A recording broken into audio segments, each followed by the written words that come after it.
Dengan apa yang disampaikan oleh Aureli bahwa dia mengaku bahwa sebetulnya tidak ada pernikahan. Kalau kamu secara pribadi menganggapnya hubungan kamu bersama Aureli di saat tahun 2011, kalau saya tidak salah, apakah menganggap itu sebagai sebuah pernikahan atau hanya hubungan biasa pacaran aja? Ya, kalau kebetulan kan saya Katolik ya. Kalau saya bilang enggak, ya dosa. Cuman kalau saat itu kan banyak media waktu itu tanya saya kan, sama pertanyaannya sama gitu kan. Kalau menurut dia itu nggak nikah ya udah, tapi kalau menurut saya itu pernikahan. Itu aja. Sebagai seorang laki-laki yang menganggap bahwa itu adalah sebuah pernikahan, tapi di pihak lain menganggap itu bukan pernikahan yang sah. Apa dalam pikiran kamu ketika dia mengeluarkan statement seperti itu? Pada saat itu sih, pada tahun itu ya hancur ya, sedih pastilah.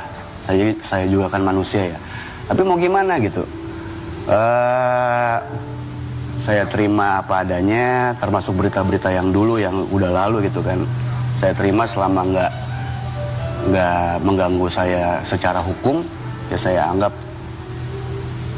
kayak nggak ada aja saat itu. Dengan adanya statement itu sedikit banyak pasti mempengaruhi kamu pun juga pandangan orang lain terhadap kamu. Kamu sempat coba untuk menghubungi Aureli nggak sih? Kok sampai ada statement seperti itu dari kamu? Nggak pernah. Jadi kamu biarin aja? Biarin aja. Kamu tidak masalah dengan statement dia? Nggak masalah. Karena kalau dari saya pribadi itu rekan-rekan media kan saat itu kan tanya ke saya. Kenapa saya saat itu seakan-akan kayak hilang ya, kayak nggak mengcounter, karena sifat saya tuh saya nggak mau konflik, itu akan jadi pro dan kontra kan pada saat itu.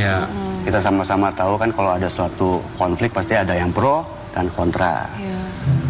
Kalau saya sih selama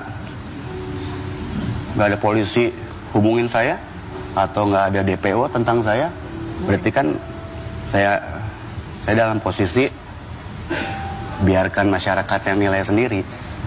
Saat itu kan saya diemin seperti itu aja.